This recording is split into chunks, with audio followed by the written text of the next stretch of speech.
On today's show, hang on. Big fish work us on this Ontario adventure. Dustin! Just be prepared to face wicked winter weather. We tour a winter destination just waiting for people to show up. And a look back at a big fishtail that proved true in the land of walleyes.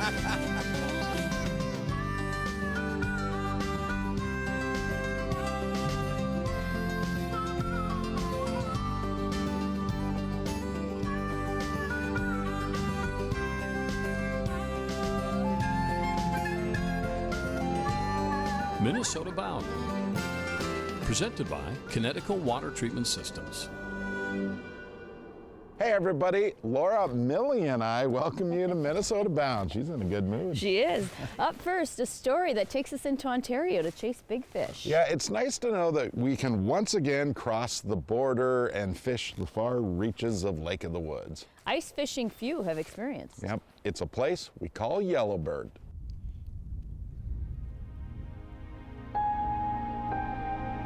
So quiet and so seemingly perfect.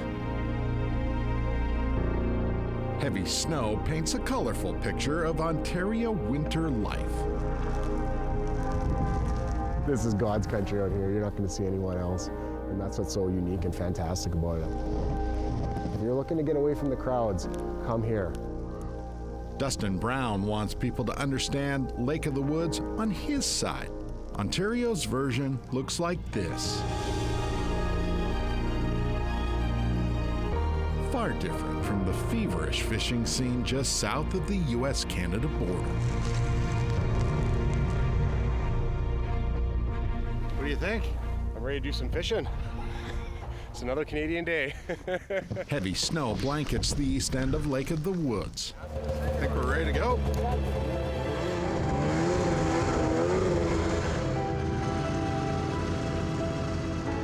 A short ride, like minutes long onto the lake to a spot where Dustin thinks we might find fish.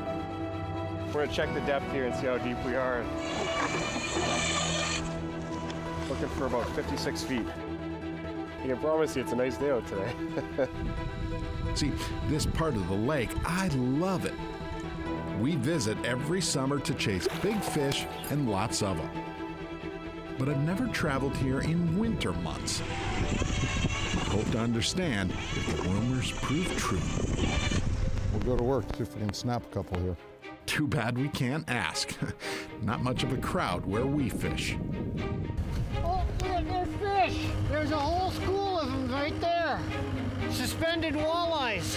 Perfect. Well, let's get down there and catch some fish.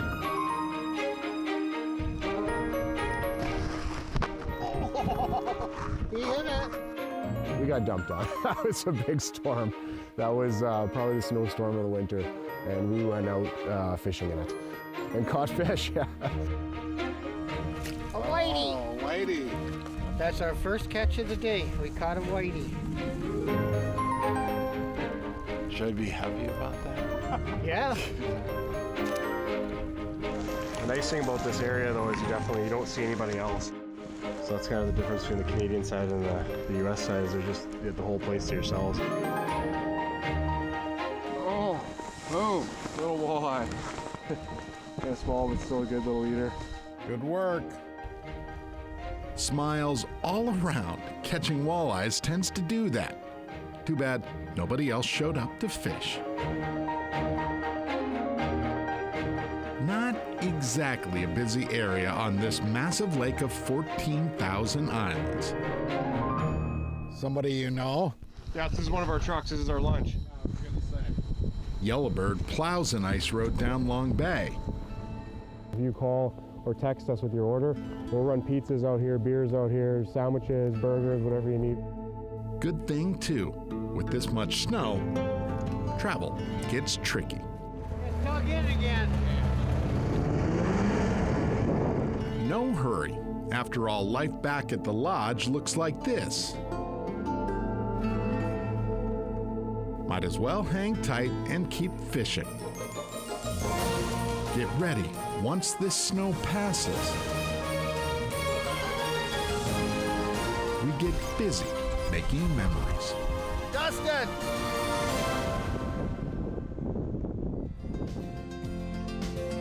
Minnesota Bound is brought to you by Connecticut Water Treatment Systems, Ice Castle Fish House and RV, STARBANK,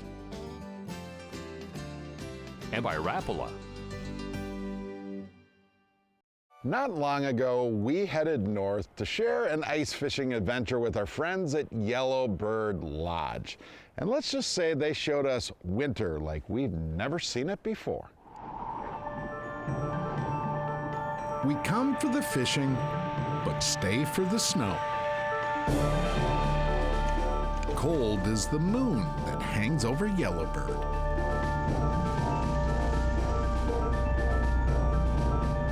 A thumbs up sort of day. Some big fish. And again, lots and lots of big trout. With wind chills suddenly well below zero. We're gonna cross over into Regina Bay, which is kind of by downtown Sioux Narrows.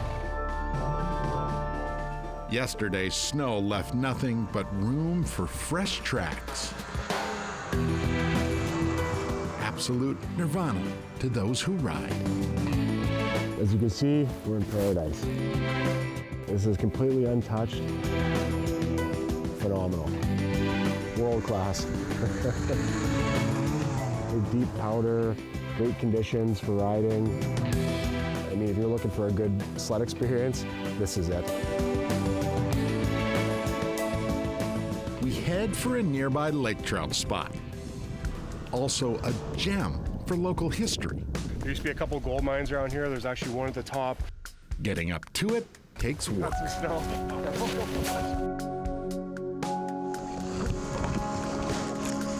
It's hardcore. This is the old mine house in Sioux Narrows here. Pretty old school stuff. Can you imagine living here, being part of the crew? It was all gold. Dug out of this. Welcome to my cave. Wish me luck, I'm going in. It's always a little scary first time going in, but these things are a blast. They're such a neat thing to see.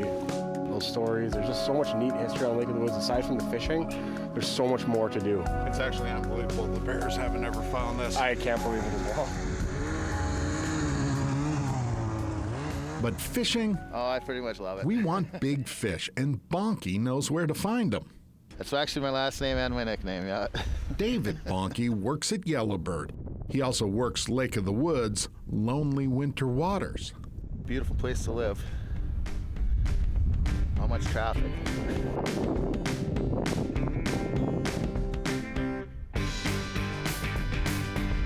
Oh man, big fish. Looks like it, yeah. Only got 10 pounds. I went to lighter line. It's a really light line. Yep, just take your time. Cool. It's the coolest thing in the world. Big fish, and there's nobody here but us. There he is. Got him. Look at that dandy. For so many people, that is a fish of a lifetime. All right, I'll get her back. Yep. Right on. Yeah. Come if you're into this sort of thing. Otherwise, just stay home. It's just unbelievable because there's nobody here doing this. No, it's pretty much just us for as far as you can see. I mean, you can do it again if you want. I'm gonna try. Such is life at Yellowbird. A winter resort so full of potential, with so many stories yet to be told. We're kind of enjoying it right now, having it all to ourselves, you know, and a little bit more quiet, but we definitely would like to start seeing some more and more people venture to this side of Lake of the Woods. But here, because the fishing's so phenomenal, there's so much to explore here, and it's so untapped. So we're really trying to now start something from scratch that's never been done on the Canadian side before.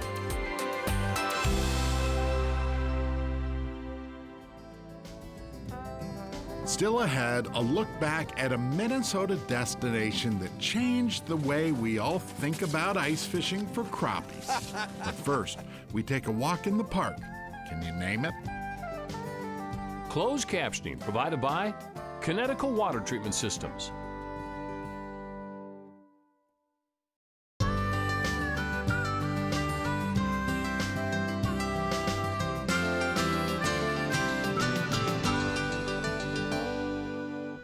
It's time to take a snowy winter walk in the park, this time at J. Cooke. The park is just under 9,000 acres or 14 square miles. So it's pretty large, 55 miles of hiking trails or skiing, whatever you want to be doing. I'm Christine Hiller, and I'm the park naturalist for J. Cooke State Park.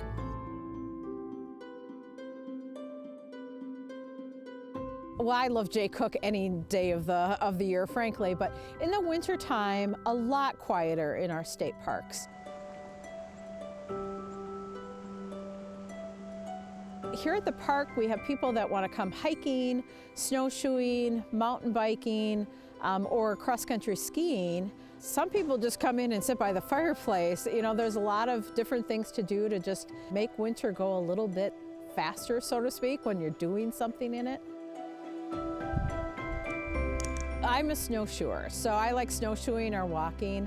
You know, what I like is in the summertime, you know, you stay on the trail and the woods kind of looks a little bit scary. You know, like, well, I don't want to go wander off there because what if I get lost? Well, when you're on snowshoes, you make your own trail, so you can go off into the woods, you can follow those animal tracks, you know, go off and explore and know that you're coming back to some place, because if you get turned around, you can always just follow your tracks back, right? We're down at our famous swinging bridge. This is swinging bridge number 5. We've had a couple of floods that have damaged it. The last one was in 2012, and so they rebuilt it, put it back together, and we got the bridge we have today. Everybody comes to stop at the swinging bridge, and they don't necessarily realize there's other places in the park to stop. So 1 more mile down the road from the swinging bridge is our other picnic area, which we call Oldenburg Point. And there's 2 nice overlooks there where you see the panoramic views of the river valley. Here at the bridge, you see that up-close river view. But there you can get the wide expanse of all 9,000 acres. So it's a nice view, different perspective.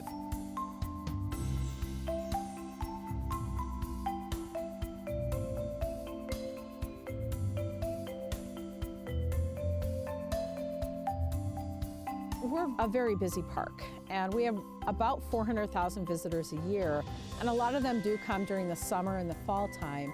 So if you're trying to get away from the crowds, it's still beautiful to visit, but it's a lot quieter. You know, you can actually hear the river as it's flowing underneath the ice, and you're hearing the chickadees call. It's not a bunch of people, you know, shouting and driving by and all that. So if you're trying to experience more of the quiet of nature, wintertime is a great time to visit.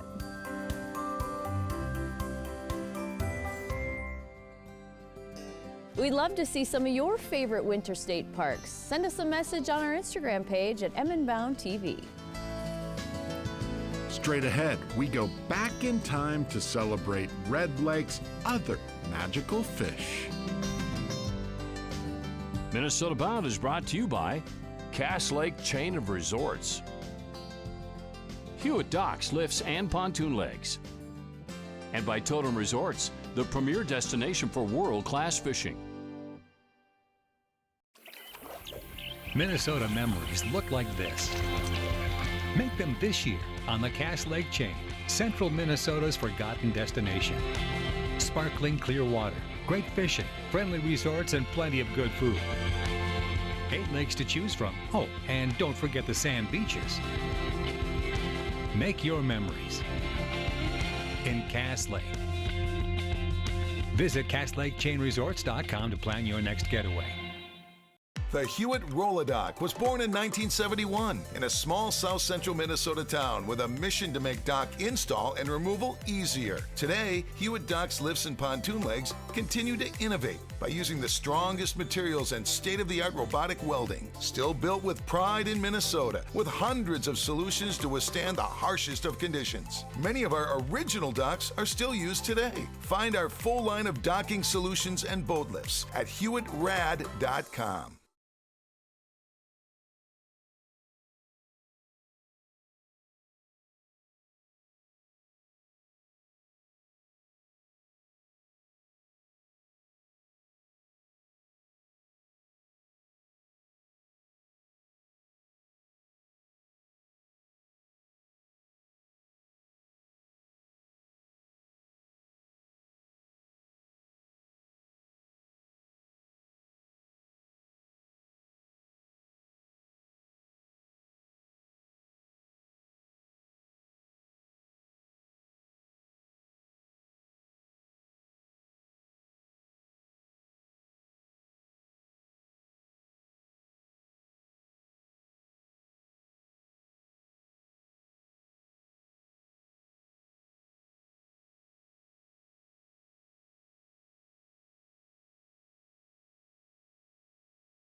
Every winter, anglers race to Red Lake to try to catch walleyes. But a few years back, we headed north to chase a different Red Lake fishtail.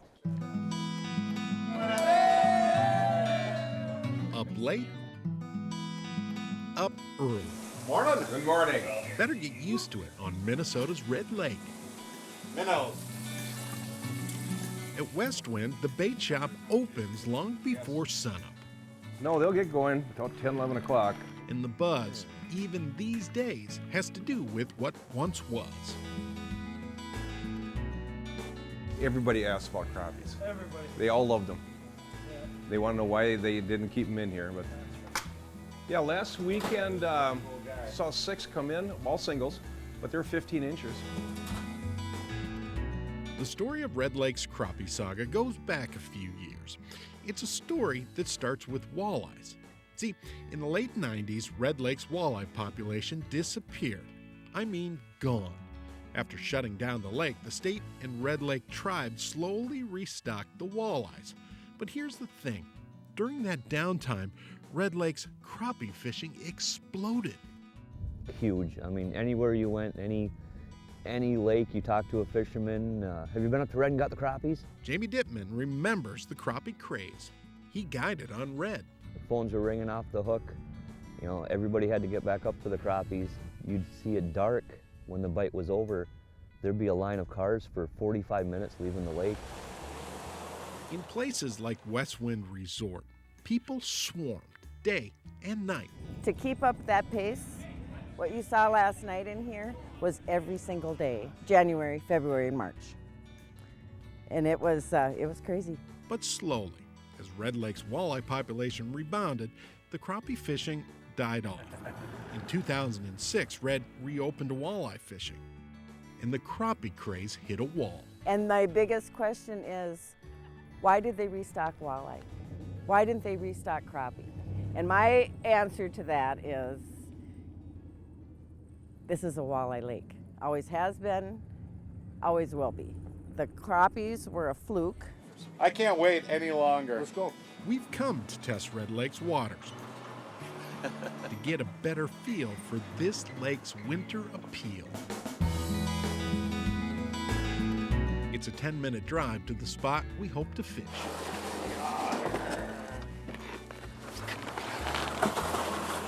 See it was broken ice. They said literally set up on top, because he said what you see on top is worse below. So it's like reverse structure underwater for the fish.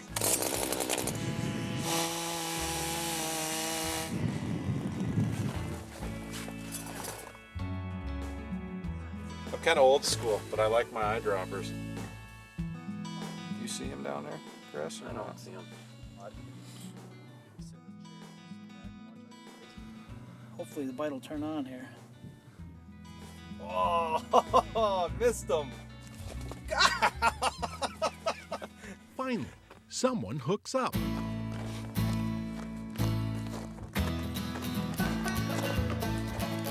Oh. Jiminy's. You got a nice one? Yeah. Big and fat. We have people that really have no idea that they can have that kind of walleye fishing right here in Waskish, Minnesota. Here he comes again. Dun, dun. Whack! Just like that fast. Oh my gosh, that thing just came screaming in. That's a beautiful fish.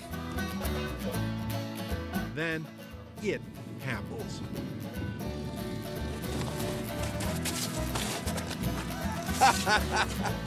Look at the size of that one. That's the old Red Lake legacy. Look how big his mouth is. This is the biggest crappie I ever caught. I think he's got to weigh 1.5 pounds. See, and that's the thing. That's what it used to be about here. Yeah. So, if you visit Red Lake, be prepared.